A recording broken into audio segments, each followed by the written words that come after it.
नमस्कार प्यारे साथियों, मैं रोहित प्रजापति स्वागत करता हूं आप सभी का हमारे इस प्यारे से शानदार से बेहतरीन से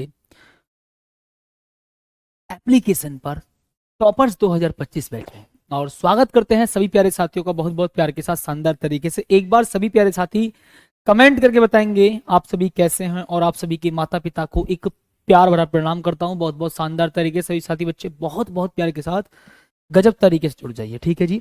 तो प्यारे साथी, सदिशों के प्रकार, हम सदिशों के बारे में चर्चा करेंगे, ठीक है, बहुत बहुत प्यार के साथ, ठीक है जी। ओके माय डियर, अब बहुत ही प्यार के साथ जल्दी से क्लास में जुड़ जाओ। और मैं पहले कल के होमवर्क के बारे में बच्चों मैं आपको बताया हूँ। यार ये मक्खी बहुत परेशान करती है यार क्लास में। स्टीमर सर से मैं कहना चाहूंगा इन मक्खियों को पकड़ के जरा कहीं छोड़ जाओ, ठीक है, ठीक है। ओके, जहां इन्हें मैं दिखाई ना दूं। ओके जी माय डियर। तो मेरे प्यारे बच्चा, मेरे प्यारे साथी, मैं टॉपिक को स्टार्ट कर देता हूँ सबसे पहले। हाँ जी, ठीक साथी, मैंने हम किसकी बात करी थी बच्चा? सबसे पहले तो मेरे प्यारे साथी मैंने आपसे पूछा था जी, भार कैसी राशि है। ठीक, अपने आंसर को करेक्ट करेंगे जी, भार कैसी राशि है। तो भाई अपने आंसर को बच्चा करेक्ट करेंगे जी, भार कैसी राशि है।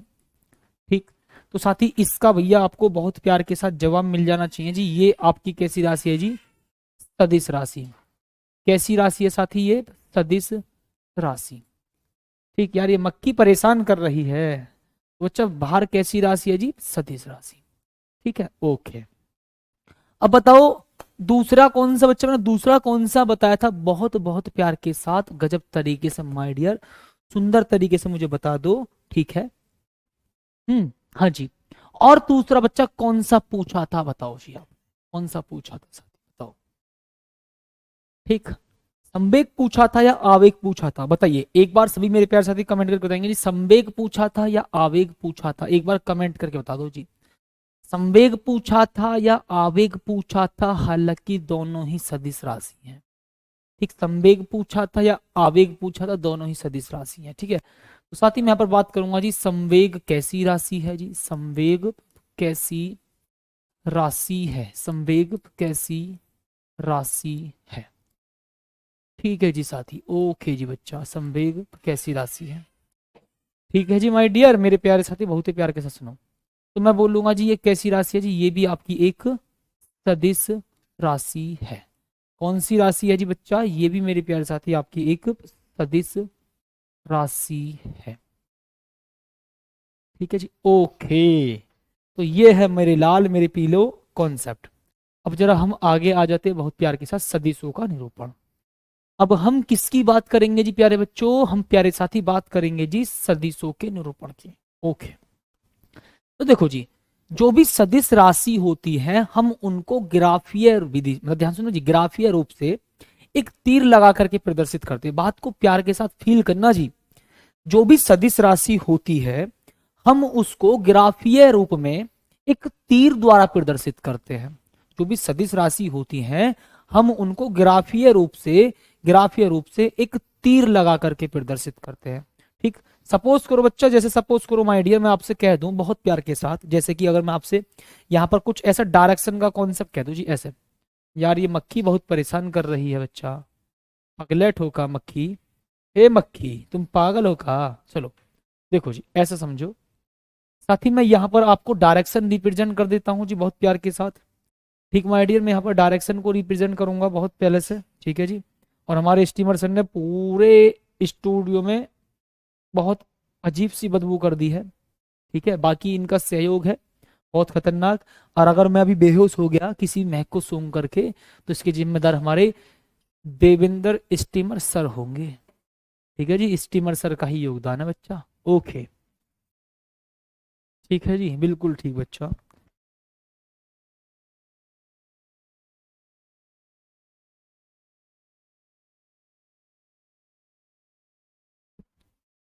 ठीक साथी, तो भैया भाई बहुत प्यार के साथ ईस्ट, ठीक है जी, वेस्ट, फिर उसके बाद नॉर्थ, उसके बाद प्यारे साथी साउथ। ए मक्खी हट जा बच्चा। ओके, जितनी बात तो बहुत प्यार के साथ समझ में आ गई। अच्छा, अगर मैं आपसे कह दूं, सपोज करो साथी बहुत बहुत प्यार के साथ बच्चा, कि आप जा रहे हो जी कौन सी डायरेक्शन में, 5 मीटर आपने विस्थापन तय किया है। सोचो, आपने 5 मीटर विस्थापन तय किया, मतलब आप 5 मीटर गए हो जी, 5 मीटर। सोचो बहुत प्यार के साथ सोचो, पहले बात को फील करो बच्चा। मैंने बोला जी आप 5 मीटर गए हो पूरब की तरफ, आप 5 मीटर गए हो पूरब की तरफ, ठीक है। तो भैया ये जो आपने तीर लगा करके बताया, इसका मतलब आप पूरब की तरफ गए, तो इसकी जो तीर है, जो इसकी तीर है, जो इसका तीर है, वो इसकी डायरेक्शन को रिप्रेजेंट करेगा। ठीक ठीक। हरिंदर यादव, अच्छा जी, अरे भैया भी तो स्टार्ट करा है टॉपिक, सुनो ध्यान से, मैं आपको प्यार के साथ दोबारा बताता हूँ, ठीक है जी। सपोज करो मैं मान लेता हूं मेरे प्यारे साथी आप मूल बिंदु पर खड़े हो, मैंने आपको क्या बताया था, संदर्भ बिंदु, एक ऐसा बिंदु जिसके सापेक्ष हम वस्तु की गति का अध्ययन करते हैं उसको हम संदर्भ बिंदु कहते हैं। सही बात है। तो मैं मान लेता हूं बच्चा, मैं सपोज करो जी यहां पर खड़ा हूं, देखो यहां पर, अब मैं कह रहा हूं जी मैं पूरब की तरफ गया 5 मीटर, मैं कह रहा हूं जी मैं उत्तर की तरफ गया 5 मीटर, मैं कह रहा हूं जी पश्चिम की तरफ गया 5 मीटर, मैं कह रहा हूं जी साउथ की तरफ गया 5 मीटर। तो हम किसी भी सदिश राशि को ग्राफीय विधि से एक तीर के द्वारा प्रदर्शित करते हैं, ठीक है जी। ग्राफीय विधि से, भाई जब मान लो कोई भी सदिश राशि है, आप उसका ग्राफ बनाओगे तो ग्राफ में भैया कुछ ना कुछ तो प्रदर्शित करोगे, तो ग्राफ में जब हम ग्राफ बनाते हैं तो उसको तीर से रिप्रेजेंट करते हैं, ऐसे समझो, ऐसा करके, बिल्कुल ठीक, शानदार। तो मैं बोला जी भैया हम गए पूरब की तरफ, ठीक है जी। तो बच्चा ये है आपका सदिश, ठीक, ऐसा गए जी 5 मीटर पूरब की तरफ। बच्चा ये जो डायरेक्शन है वो डायरेक्शन किसको बता रही है जी, उसकी डायरेक्शन को, ये जो तीर है उसकी डायरेक्शन को बता रहा है। और ये जो आपने सदिश खींचा है वेक्टर तीर, इसकी लंबाई बताएगी उसके परिमाण को, कि आप कितना चले हो, आपने कितना विस्थापन तय किया है, मतलब उस सदिश राशि के परिमाण को बताएगी इसकी लंबाई। ठीक, चलो तो सोचो, बहुत बहुत प्यार के साथ सुंदर साथी, बहुत प्यार के साथ सुंदर गजब तरीके से देखो, ये जो तीर है, ये जो तीर है साथी, तीर बताएगा उसकी डायरेक्शन को, और इस वेक्टर की जो लंबाई है, इस वेक्टर की लंबाई है वो बताएगा उसके परिमाण को। बच्चा बिल्कुल ठीक है। ओके साथी, मैं यहां पर लिखता हूं जी बहुत बहुत प्यार के साथ, देखो जी ध्यान से, ये है साथी आपका एक सदिश, क्या है जी बच्चा, सदिश, ठीक है जी। वेक्टर मतलब किसी भी सदिश को आप एक तीर के द्वारा प्रदर्शित करते हैं। बच्चा इसको हम बोलते हैं मूल बिंदु, इसको हम बोलते हैं जी क्या, मूल बिंदु। ठीक, बस आप इतनी बात को फील करो बहुत बहुत शानदार और गजब तरीके से बच्चा, बहुत प्यार के साथ, कि भैया हम किसी भी सदिश को, किसी भी सदिश राशि को ग्राफीय रूप में एक तीर के द्वारा प्रदर्शित करते हैं। हम किसी भी सदिश राशि को ग्राफीय रूप में एक तीर के द्वारा प्रदर्शित करते हैं। हम किसी भी सदिश राशि को ग्राफीय रूप में एक तीर के द्वारा प्रदर्शित करते हैं। मैं बार बार 50 बार बोल चुका हूं, फिर भी अगर कोई कह दे ना समझ में ना आया तो भैया फिर मैं कुछ नहीं कर सकता, ठीक है। अच्छा जी, अब देखो बहुत प्यार के साथ सुनना ध्यान से, ठीक है। अच्छा जी, अब इस मूल बिंदु को प्यारे साथी, इस मूल बिंदु को बच्चा हम पूछ भी कहते हैं जी, पूछ, भैंस की पूछ मत समझ लेना इसको साथी, इसको आप भैंस की पूछ मत समझ लेना, इसको आप भैंस की पूछ मत समझ लेना, ठीक है जी। साथी इसको हम इंग्लिश में टेल भी कहते हैं जी, टेल, क्या कहते हैं बच्चा, इसको हम टेल भी कह देते हैं, tell tell tell tell tell tell tell, ठीक है जी। और इसको बच्चा हम कहते हैं जी, इसको कहते हैं साथी शीर्ष, इसको हम कहते हैं जी शीर्ष, मतलब इस तीर का, इस सदिश का जो प्रारंभिक बिंदु होता है उसको कहते हैं मूल बिंदु, इट मींस पूंछ या टेल, ठीक है। और इसको बच्चा हम कहते हैं शीर्ष, और इंग्लिश में आप कहोगे इसको हेड, इंग्लिश में क्या कहेंगे भाई साहब, आप इसको हेड कहेंगे, ठीक है। साथ ही ये जो इस सदिश की, ये इस तीर की जो लंबाई है, इस तीर की बच्चा जो लंबाई है वो रिप्रेजेंट करता है सदिश के परिमाण को। अरे मक्खी बहुत परेशान कर रही है, ठीक है, ठीक है जी। तो बहुत प्यार के साथ सुनना साथी यहाँ पर, ठीक है जी। देखो ये जो इस तीर की लंबाई है बच्चा, वो उस सदिश के परिमाण को रिप्रेजेंट करती है, मतलब उस सदिश के परिमाण को बताती है, उस वेक्टर के परिमाण को बताती है, इट मींस उसके मैग्नीट्यूड को बताती है। इतनी बात तो बच्चा बहुत प्यार के साथ आप सभी को समझ में आ गई होगी, ठीक है। ये ईस्ट वेस्ट नॉर्थ साउथ हो गया, बिल्कुल ठीक है। मैंने बोला जी आप 5 मीटर पूरब की तरफ जा रहे हैं, तो 5 मीटर तो भैया इसका मैग्नीट्यूड है, ठीक है। 5 मीटर तो प्यारे साथी इसका मैग्नीट्यूड हो गया, और जो पूरब की तरफ है वो उसकी दिशा को बता रहा है, सही बात है। तो हम किसी भी सदिश राशि को ग्राफीय रूप में एक तीर के द्वारा प्रदर्शित करते हैं जिसको हम वेक्टर कहते हैं, ठीक है, सदिश कहते हैं, ठीक है जी, ओके। सदिश राशियों को हम ग्राफीय रूप में किसी तीर के द्वारा प्रदर्शित करते हैं जिसको हम सदिश, इट मींस वेक्टर कहते हैं, ठीक। इसके पहले बिंदु को मूल बिंदु, पूंछ या टेल कहते हैं, और इसके जो अंतिम बिंदु होता है उसको शीर्ष, इट मींस हेड कहते हैं, और इसकी जो लंबाई होती है वो उसके मैग्नीट्यूड को बताती है। लॉजिक बड़े प्यार के साथ समझ में आ गया होगा जी, सुंदर तरीके से, ठीक है। अगर मेरे प्यारे साथी मैं आगे बढ़ूं थोड़ा सा बहुत प्यार के साथ, तो आप कहोगे सर जी हमारे पास, हमने यहाँ पर एक वेक्टर ले लिया जी, एक ऐसा करके ये वेक्टर है, ठीक साथी, ये क्या है मेरे प्यारे साथी, एक वेक्टर है जी, ठीक, ये मैंने मान लिया भैया ये है जी आपका ए वेक्टर, ठीक है, कहेंगे क्या साथी, ए वेक्टर। तो ध्यान रखना साथी, सदिश को, ठीक है, जैसे मान लो अपने ये एक वेक्टर लिया सदिश, ठीक है जी, ए का मतलब एक वेक्टर, आप चाहे विस्थापन भी ले सकते हो, फोर्स भी ले सकते हो, ठीक है जी, ओके। तो साथी सुना, सदिश को ए वेक्टर, क्या बोलेंगे जी, सदिश को ए वेक्टर, या ऐसे बोलेंगे जी, इसको डार्क कर दो, बिल्कुल डार्क, किताबों में देखा होगा जी आपने ऐसे। अब भैया मैं बार बार तो ऐसे लिखूंगा ना बोर्ड पर डार्क करके, ठीक है जी, से प्रदर्शित करते हैं, मतलब किसी भी सदिश राशि को, किसी भी प्यारे साथी हम सदिश राशि को प्रदर्शित करते हैं, ऐसे समझो जी, बिल्कुल ठीक है, ओके जी मेरे प्यारे साथी, बात को फील करना, ठीक है जी। हमने एक सदिश ले लिया प्यारे साथी, बात को फील करना जी, सोचो ध्यान से।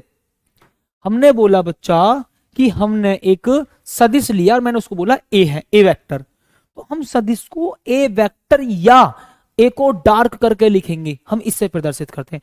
अब मैं जहां भी किसी भी सदिश को लिखूंगा तो उसके ऊपर तीर लगा करके, मतलब मैंने बोला जी ये ए वेक्टर है, तो बस आप क्या लोगोगे, उसके ऊपर तीर लगा दो, उसके ऊपर तीर लगा दो, या उसको डार्क कर दो, हम किसी भी सदिश को ऐसे रिप्रेजेंट करते हैं। लेकिन बार बार हम किसी को डार्क करके लिखेंगे भैया बहुत टाइम लगता है, तो मैं इसलिए इसको ऐसे ना लिख करके हमेशा ऐसे लिखूंगा। इतनी बात तो बहुत प्यार के साथ समझ में आ गई होगी, ठीक है जी। अच्छा साथी मैं क्या बोलूंगा जी, इसके परिमाण को, ठीक है जी, इसके परिमाण को, सदिश के परिमाण को वेक्टर और लगा दो जी मॉडुलस, वेक्टर और क्या लगा देंगे प्यारे साथी, मॉडुलस, या ओनली ए से प्रदर्शित करते हैं जी, क्या बोलेंगे जी बच्चा, ओनली ए से प्रदर्शित करते हैं, ओनली ए से प्रदर्शित करते हैं, ठीक है जी, ओके। मैग्नीट्यूड इट मींस परिमाण, मैग्नीट्यूड इट मींस मेरे प्यारे साथी परिमाण को हम ऐसा रिप्रेजेंट करें।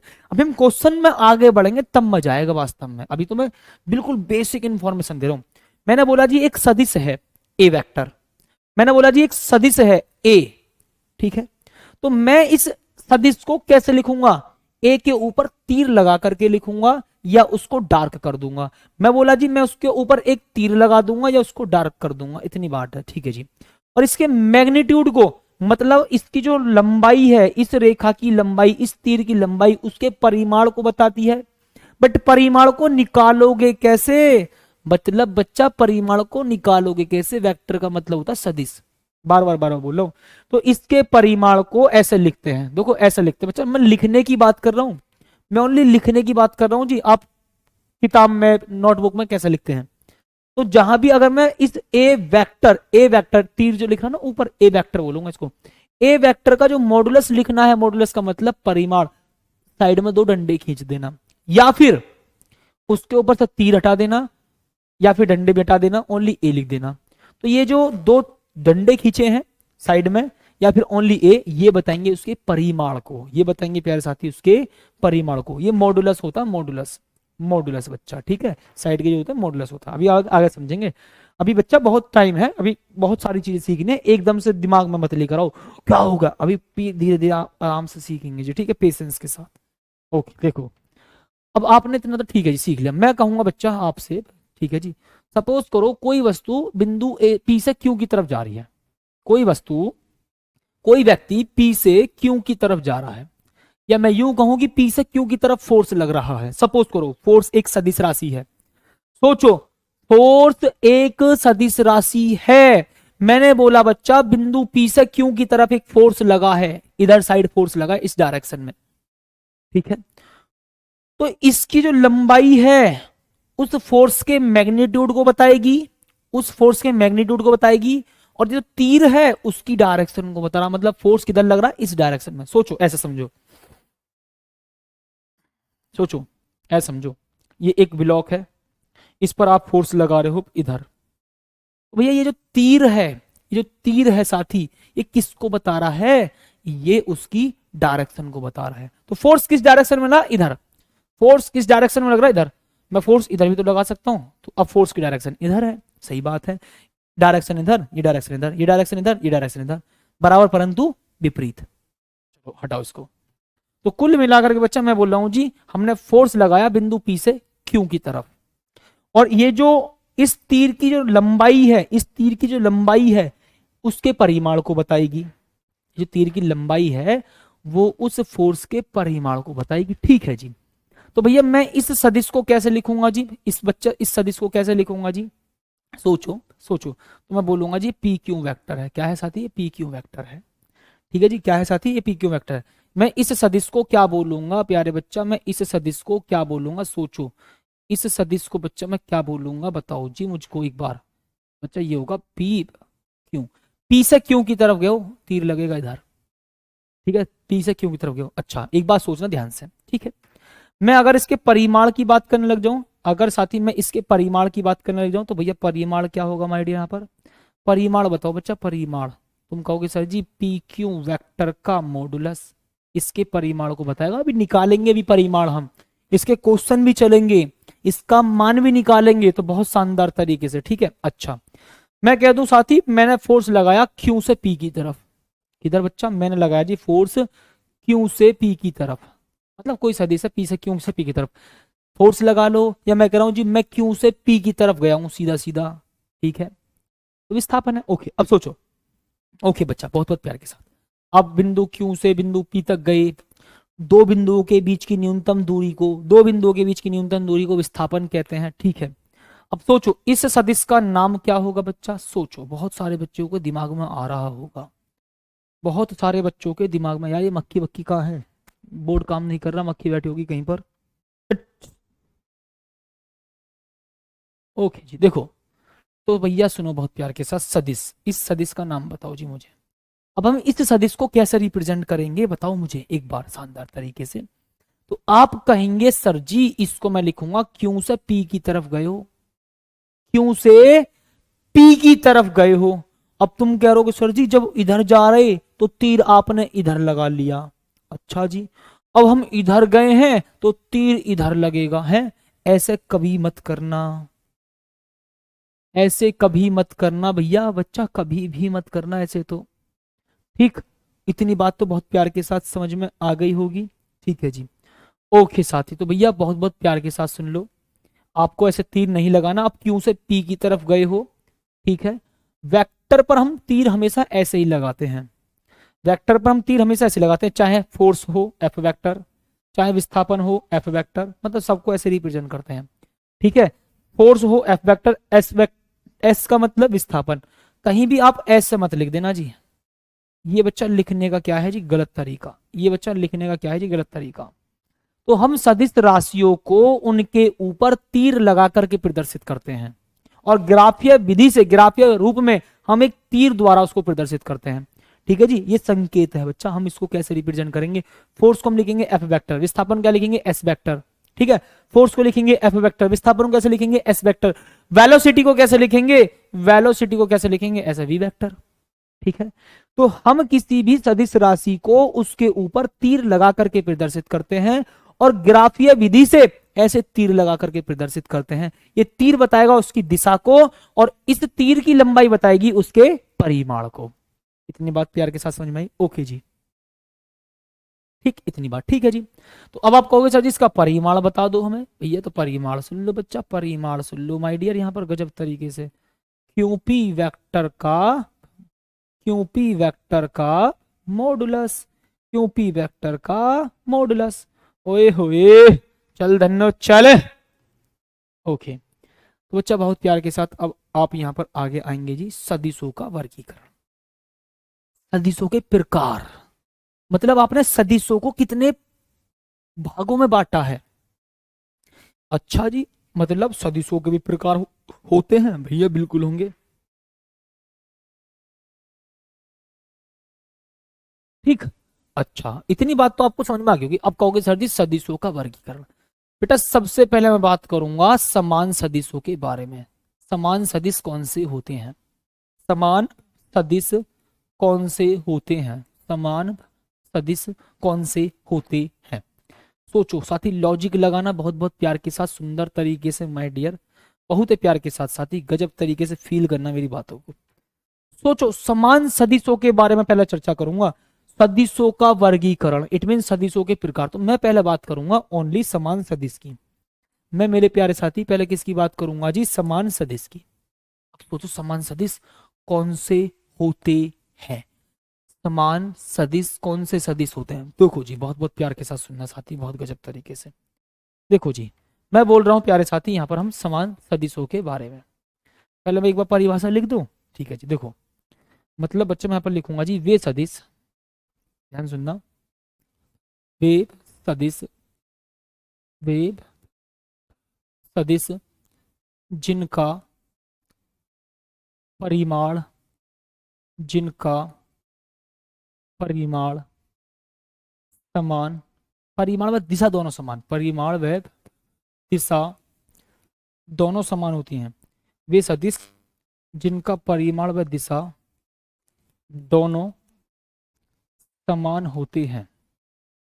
परिमाण व दिशा दोनों, ओए होए, दोनों नहीं, दोनों, दोनों समान होते हैं जी बच्चा, ठीक है। तो मैं यहाँ पर बहुत बहुत प्यार के साथ क्या बात फील कर रहा हूं, बात को पहले सोचो। वे सदिश जिनका परिमाण मतलब मैग्नीट्यूड, मैग्नीट्यूड और दिशा दोनों समान होते हैं, और उनको कहेंगे जी समान सदिश। दोनों समान होते हैं, ठीक है जी, समान सदिश कहलाते हैं। समान। अरे मक्खी परेशान कर रही है, अब कहाँ आ गई बच्चा मक्खी? अरे मक्खी चलो जाओ। समान सदिश कहलाते हैं, समान सदिश कहलाते हैं, ठीक है जी, ओके। मतलब साथी दो सदिश या दो से ज्यादा, अगर उनका परिमाण और दिशा, परिमाण और दिशा दोनों समान हैं, तो हम उनको क्या कहेंगे? समान सदिश कहते हैं। सोचो प्यारे साथी, अगर मैं आपसे बहुत प्यार के साथ कहूं जी, एक वेक्टर तो ये है, ठीक है, और बच्चा दूसरा वेक्टर भैया मैं बोलता हूं जी ये है, ठीक। अब आप कहोगे सर जी दोनों तीर बराबर लंबाई के हैं, चेक करो, दोनों तीर बराबर लंबाई के हैं। देखो मैंने आपसे क्या कहा था कि तीर की लंबाई बताएगी उसके परिमाण को। दोनों की लंबाई बराबर है, इसका मतलब दोनों का परिमाण सेम है, और दोनों सेम डायरेक्शन में है, इसका मतलब बच्चा मैं आपसे कहूं कि अगर ये ए वेक्टर है और ये बी वेक्टर है, तो भैया ध्यान से सुनना, इसका मतलब बच्चा ये जो दोनों वेक्टर होंगे वो क्या होंगे साथी? वो समान सदिश होंगे, ठीक है जी, क्योंकि इनका मैग्नीट्यूड और दिशा दोनों सेम है, इसलिए बच्चा मैं बोल रहा हूं कि ये समान सदिश है। इतनी बात तो ठीक है जी। बताओ साथी, कॉन्सेप्ट गजब तरीके से समझ में आ गया? ये दो वेक्टर हैं, दोनों की तीर की लंबाई बराबर है, और मैं कहूंगा जी दिशा भी सेम है, तो ये आपके सामने कौन से सदिश है जी? समान सदिश है, ओके। अब देखो जी आगे सोचेंगे बच्चा, समान तो पढ़ लिया है जी, असमान के बारे में भी बता दो बच्चा। समान तो आपने पढ़ लिया, मैं बोल दूं भैया असमान सदिश के बारे में बताओ। बच्चा बहुत बहुत प्यार के साथ सोचो, असमान सदिश, ठीक है, असमान सदिश, ठीक है जी। अब सोचेंगे बहुत बहुत प्यार के साथ, देखिएगा जी। नंबर वन भैया बहुत प्यार के साथ, वे सदिश, वे सदिश जिनका परिमाण, जिनका परिमाण, देखो इसको मैं तीन तरह से समझाऊंगा आपको, इसको प्यारे साथी मैं तीन तरह से लिखवाऊंगा, इसको तीन तरह से समझाऊंगा आपको, ठीक है जी। वे सदिश जिनका परिमाण, वे सदिश जिनका परिमाण, जिनका परिमाण समान, जिनका परिमाण समान तथा दिशा अलग अलग, तथा दिशा अलग अलग होती हैं, अलग अलग होती हैं, असमान सदिश कहलाते हैं। असमान सदिश कहलाते हैं। ठीक, असमान सदिश कहलाते हैं। बच्चा ये तीनों तरह से आपको समझ आना बहुत जरूरी है। ठीक है जी, तीन तरह से बताऊंगा जी, तीनों तरह से ही ये आपको हर हालत में आना जरूरी है। वे सदिश जिनका परिमाण समान और दिशा अलग अलग हो तो वो असमान सदिश कहलाएंगे। अब तुम कहोगे सर जी ऐसे भी हुआ है, हाँ अब सुनो मैं आपको कहूंगा जी, इसको आप दूसरे तरह से समझो। ठीक है साथी, इसको आप मेरे प्यारे साथी दूसरे तरह से भी समझो। वे सदिश, ठीक है जी, क्या बोलेंगे साथी हम यहाँ पर, वे सदिश, वे सदिश, लॉजिक लगाओ, परिमाण समान, परिमाण समान लेकिन दिशा अलग अलग तो असमान सदिश कहलाएंगे। अगर मैं आपसे ये कह दूं कि परिमाण अलग अलग हो और दिशा एक हो तब भी वो असमान कहलाएंगे, तो मैं यहां पर वही बात लिख रहा हूं जी, वे परिमाण, वे सदिश जिनका परिमाण अलग अलग, जिनका परिमाण अलग अलग, जिनका परिमाण अलग अलग, अलग अलग, लेकिन लेकिन लेकिन दिशा समान हो, लेकिन दिशा समान हो, समान हो तो वे सदिश, वे सदिश असमान सदिश कहलाते हैं। अभी बच्चा समझाऊंगा, स्ट्रक्चर बना बना के समझाऊंगा। अभी मैं आपको यहां पर स्ट्रक्चर बना बना करके समझाऊंगा। ठीक, सोचो, वे सदिश जिनका परिमाण अलग अलग लेकिन दिशा समान हो तो वे सदिश असमान सदिश कहलाते हैं, असमान सदिश कहलाती है, असमान सदिश कहलाती है।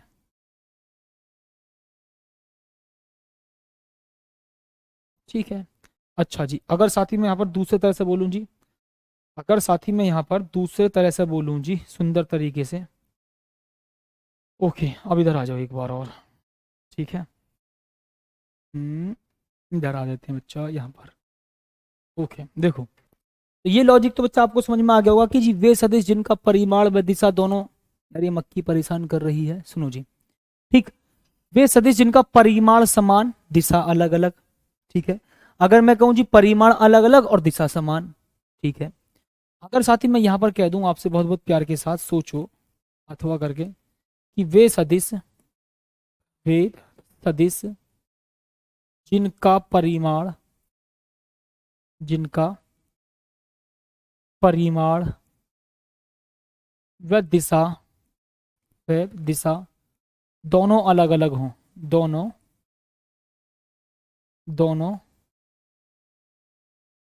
अलग अलग हों, दोनों अलग अलग हों तो वे सदिश असमान सदिश कहलाते हैं। वे सदिश असमान सदिश कहलाते हैं, वे सदिश असमान सदिश कहलाती हैं।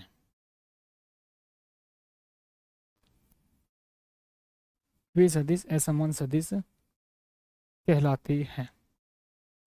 ठीक है जी, अब सोचो, ये तीन तरह से बताई भैया मैंने आपको परिभाषा, अब सोचो अब आएगा मजा। मैंने आपसे क्या कहा बच्चा, पीछे वाली परिभाषा पहुंच जाओ।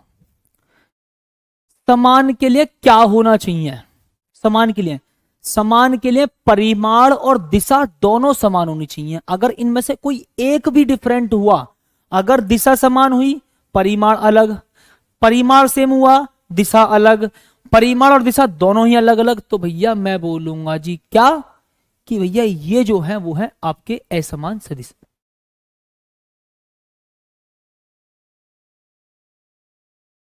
ये कौन सा बच्चा चेक करना है, एक मिनट, 1 मिनट बेटा रुक जाओ, कि वे सदिश जिनका परिमाण अलग अलग, ठीक है जी, तथा दिशा समान हो, लेकिन दिशा समान हो तो वे सदिश असमान सदिश कहलाते हैं। बेटा सही है परिभाषा। ठीक है जी, ओ माय गॉड, देखो मक्खी कितना परेशान कर गई, अपने आप ही पीछे वाले से को आगे कर गई। ठीक है जी, बहुत बढ़िया, मतलब लिखे लिखाए को गायब कर गई। माय गॉड, लिखे लिखाए को बच्चा गायब कर गई, देख रहे हो जी, सब कुछ गायब कर दी जी लिखे लिखाए को, ओ माय गॉड, ओ भाई साहब। ठीक है, ठीक है जी, अब सुनो, अगर आपसे पूछो समान सदिश क्या है, तो समान सदिश के लिए दिशा और परिमाण दोनों समान होने चाहिए। दिशा और परिमाण दोनों समान होने चाहिए। तुम कहोगे सर जी लॉजिक बताओ। ठीक, देखो सुनो, अगर मैं आपसे कह दूं जी दोनों चीजों को दिशा और परिमाण, दिशा और परिमाण ये दोनों समान है तो समान सदिश। अगर ये दिशा समान हो और परिमाण अलग अलग हो, असमान, चलो अब उसके बाद मैं कह दूं जी परिमाण समान लेकिन दिशा अलग अलग हो, तब भी क्या होगा जी असमान। अगर मैं कह दूं, अगर मैं कह दूं बच्चा कि ये दोनों ही डिफरेंट हो, तो फिर तो किसी कीमत पर समान ना हो सकता, फिर तो किसी भी कीमत पर समान नहीं हो सकता। लॉजिक लगाओ, सोचो, दोबारा सोचो मेरे शेर, सोचो, तनिक प्यार के साथ सोचो। देखो बहुत बहुत प्यार के साथ सुनना, बहुत बहुत बहुत बहुत प्यार के साथ सुनना। देखो ओ ठीक है, देखो अगर दिशा समान हो और परिमाण समान हो, दिशा भी समान हो परिमाण भी समान हो, तो वो होगा समान सदिश। वो होंगे प्यारे साथी समान सदिश। ओए होए, क्योंकि नियम कहता है कि दिशा भी सेम हो, परिमाण भी सेम हो, दिशा भी सेम हो, परिमाण भी सेम हो, समान सदिश कहलाता है। ठीक है, अगर मैं कह दूं दिशा समान हो लेकिन परिमाण अलग अलग हो, तो असमान सदिश। चलो जी, अगर मैं इसको दूसरी तरह से कह दूं, अगर मैं इसको दूसरी तरह से कह दूं कि दिशा अलग अलग हो और परिमाण सेम हो, तब भी असमान सदिश। और अगर सोचो बबुआ बहुत प्यार के साथ कि दोनों ही अलग अलग हो तो क्या होगा, दोनों ही अलग अलग हो तो क्या होगा, असमान होगा। तुम कहोगे सर जी मजा आया लेकिन अभी और ध्यान से समझाओ। तो सुनो बेटा ध्यान से, देखो ये परिमाण समान लेकिन दिशा अलग अलग, असमान सदिश। परिमाण अलग अलग लेकिन दिशा समान हो, तब भी वो असमान होगा। और परिमाण और दिशा दोनों ही अलग अलग हो, तो भैया वो क्या होगा जी, असमान सदिश होगा। ठीक है, मैं आपको समझाता हूँ स्ट्रक्चर बना करके, अब पहचान करना भाई साहब। अब आपकी थ्योरी सफल हो जाएगी अगर आपने पहचान कर ली तो। ठीक है जी, पहचान करोगे क्या, करोगे क्या मेरे साथी, पहचान करोगे क्या, पहचान करोगे क्या, ठीक है पहचान करोगे क्या, सोचो। ये साथी मैं कह रहा हूं जी ये दो वेक्टर है, एक तो है जी आपका ए वेक्टर और ये है साथी आपका बी वेक्टर। तो बताओ जी मुझे ये क्या दोनों समान सदिश है या असमान सदिश है। अब कमेंट में आना चाहिए आपका जवाब, समान असमान, बताओ जल्दी से, क्या ये समान है या असमान है। अब पहचानो, मैंने आपको जो परिभाषा समझाई ना यहाँ पर तीनों की तीनों, अब इन्हीं का लॉजिक आएगा निकल कर, इन्हीं का लॉजिक आएगा निकल कर। अब पहचान करना, बताओ जी ये दो वेक्टर हैं, एक वेक्टर मैंने ले लिया ए वेक्टर और एक ले लिया बच्चा मैंने बी वेक्टर। अब थोड़ा डीप बता रहा हूं, ध्यान से सुनना। अब मुझे इतना बता दो कि क्या ये दोनों जो सदिश है वो समान है या असमान है। तो बच्चा सुनो, डायरेक्शन तो दोनों की सेम है, डायरेक्शन तो दोनों की सेम है लेकिन परिमाण अलग अलग है। तो मैं बोलूंगा जी यहां पर ए वेक्टर व बी वेक्टर असमान सदिश है, असमान सदिश है। ये लो जी, किस किस को बात बच्चा समझ में आ गई मेरी, किस किस को मेरी बात बहुत बहुत प्यार के साथ समझ में आ गई मेरे लाल मेरे चीते, बताओ कौन सी परिभाषा पर पहुंच गए हम, कौन सी परिभाषा से। देखो ये रहा देखो ये रहा कहां गया, कहां गया, परिमाण समान, देखो ओ माय गॉड, परिमाण अलग अलग लेकिन दिशा समान है। ये वाली परिभाषा फॉलो हो रही है जी, ये वाली परिभाषा सोचो, परिमाण अलग अलग दिशा समान, चेक करो, परिमाण अलग अलग लेकिन दिशा समान, ये कहलाएंगे जी आपके असमान सदिश। सही बात है, ठीक है जी, गजब तरीके से, बिल्कुल ठीक है जी, ओ माय गॉड ठीक है। अब सोचो भाई साहब बहुत बहुत प्यार के साथ सोचना, सोचना सोचो सोचो, मैं कह रहा हूं जी साथी ध्यान सुनो। ठीक है जी, अब सोचना भाई साहब यहां पर, माय गॉड, ओके चलो जी बच्चा बहुत बहुत ठीक है जी।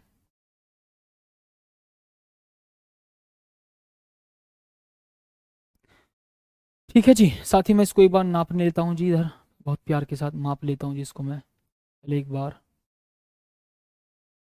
इसको, ठीक है मैं इसको धर लियाता हूँ, इसको घुमा देता हूँ ऐसे। ठीक है जी, इसको बच्चा मैं घुमा देता हूँ, ठीक है जी ऐसे समझो। अब सोचो प्यारे साथी, दोनों की भैया, दोनों प्यारे साथी, दोनों बच्चा, दोनों मेरे प्यारे साथी, सोचो सोचो सोचो सोचो सोचो सोचो सोचो, ठीक है। देखो अब इनका दोनों का परिमाण तो लगभग बराबर है, ठीक है जी, ऐसे समझो ये रहा, ठीक है जी। ये लो, परिमाण बराबर हो या ना हो, परिमाण यहां पर बराबर आपको दिखाई दे या ना दे, तब भी फर्क ना पड़ने वाला। ठीक सोचो, ये दोनों सदिश, मैं कह रहा हूं जी परिमाण में बराबर है, सोचो मैं कह रहा हूं जी दोनों सदिश परिमाण में बराबर हैं। एक की डायरेक्शन तो ऐसे जा रही है और दूसरे की डायरेक्शन ऐसे जा रही है, एक की डायरेक्शन ऐसे है, दूसरे की डायरेक्शन ऐसे, एक की डायरेक्शन ऐसे, एक की डायरेक्शन ऐसे, दोनों की डायरेक्शन अलग अलग है। बेशक या परिमाण सेम है या ना है, फर्क ना पड़ रहा उस बात से, लेकिन दिशा अलग अलग है, तो भैया ये कौन सा होगा, असमान सदिश। तो भैया मैं बोलता हूँ ये पी वेक्टर है और साथ ही ये जो आपका क्यू वेक्टर, तो मैं बोलूंगा बच्चा पी वेक्टर व क्यू वेक्टर, पी वेक्टर व क्यू वेक्टर असमान सदिश है, असमान सदिश है, असमान सदिश है, ठीक है जी, असमान सदिश है। सिंपल कॉन्सेप्ट है जी बच्चा, यहाँ पर ये लो जी, ठीक है, ओके। अब लॉजिक लगाओ एक प्यारा सा, एक लॉजिक लगाओ बच्चा प्यारा सा, ठीक है, एक लॉजिक लगाओ बच्चा प्यारा सा, ठीक है जी, एक लॉजिक लगाओ बच्चा प्यारा सा, ठीक है, ओके। ठीक साथी, अब देखो जी भाई साहब, यहाँ पर मैं इसको कलर चेंज कर देता हूँ, ठीक है। ये जी आपका सपोज करो जी ए वेक्टर और बी वेक्टर। अब सोचो ये कौन से सदिश हैं, अब बताओ मेरे प्यारे साथी कौन से सदिश हैं। ये तो भैया किसी भी एंगल से, साथी ये तो किसी भी एंगल से, किसी भी एंगल से समान हो ही ना सकते। क्यों? क्योंकि देखो इसकी तीर की लंबाई और इसकी तीर की लंबाई अलग अलग परिमाण को बता रही हैं। सोचो इसके तीर की लंबाई और इसके तीर की लंबाई, इसके तीर की लंबाई और इसके तीर की लंबाई, दोनों की लंबाई अलग अलग परिमाण को बता रही हैं। इसकी डायरेक्शन इधर और इसकी डायरेक्शन इधर, इसकी डायरेक्शन इधर और इसकी डायरेक्शन इधर, परिमाण भी अलग दिशा भी अलग, परिमाण भी अलग दिशा भी अलग, परिमाण भी अलग दिशा भी अलग। तो बच्चा ध्यान रखना ए वेक्टर व बी वेक्टर असमान सदिश है, असमान सदिश है, असमान सदिश है। ओके जी साथी, तो इतनी बात बहुत ही प्यार के साथ मेरी आप सभी को समझ में आ गई होगी। तो लॉजिक समझ सकते हो, वे सदिश, ध्यान सुनो जी, वे सदिश जिनका परिमाण अलग अलग है, दिशा एक है, समान सदिश। परिमाण एक लेकिन दिशा अलग अलग, समान सदिश। परिमाण भी अलग, दिशा भी अलग, परिमाण भी अलग, दिशा भी अलग, असमान, असमान सदिश। बताएंगे सभी प्यारे साथी बहुत बहुत प्यार के साथ, शानदार गजब तरीके से। मेरी बात आप सभी को यहां तक की समझ में आ गई होगी, ठीक है। ओके जी बच्चा, तो यहां तक साथी आपको कॉन्सेप्ट बहुत बहुत प्यार के साथ समझ लेना है, ठीक है। और मैं उम्मीद करूंगा बच्चा यहां तक का प्यारे साथी आपको कॉन्सेप्ट समझ में आ गया होगा। और भाई एक बात ध्यान रखना, ये जो आपको बिल्कुल बेसिक से मैं लेकर के चल रहा हूं, ये वेक्टर में आपको हेल्प करेगा। और वेक्टर का कॉन्सेप्ट सबसे ज्यादा दिक्कत करता है, इसलिए इस वेक्टर के कॉन्सेप्ट की मैं स्पेशल क्लास भी लेकर आता हूं। 12th वाले बच्चों को वेक्टर का कॉन्सेप्ट नहीं पता होता, फिर मैं उनके लिए इनकी स्पेशल क्लास लाता हूं। और सोचो अगर आप इसी साल सीख जाओगे इन वेक्टर के कॉन्सेप्ट को, तो आपको फिर अगली साल वो स्पेशल क्लास लेने की आवश्यकता नहीं होगी। बात को फील कर लेना इस बात को। जो 12th वाले बच्चे होते हैं जिनकी 11th बर्बाद होती है, हो चुकी होती है, तो उनके लिए मैं इन सदिश की स्पेशल वीडियो लेकर आता हूं अलग से, ठीक। फिर उनको समझाना पड़ता है मुझे कि भैया ये सदिशों का कॉन्सेप्ट ऐसे है और ऐसे ऐसे है, क्योंकि फिर 12th में दिक्कत होती है, ठीक। फिर उसको बच्चा 12th में दिक्कत होती है, ठीक है। तो मैं क्या काम करता हूं भैया, फिर उसकी स्पेशल वीडियो लेकर आता हूं। लेकिन अगर सोचो आपको इसी साल ये सब कुछ समझ में आ जाएगा, फिर आपको कोई दिक्कत नहीं होगी वेक्टर में, ठीक है। तो उम्मीद करूंगा बच्चा आपको यहां तक का कॉन्सेप्ट समझ में आ गया होगा। बहुत प्यार के साथ क्लास को समझना, दोबारा देखना, बहुत तसल्ली के साथ देखना और कॉन्सेप्ट को मजेदार तरीके से फील करना। और मिलेंगे बच्चा बहुत बहुत प्यारी सी क्लास में कल, और तब तक के लिए धन्यवाद। जय हिंद।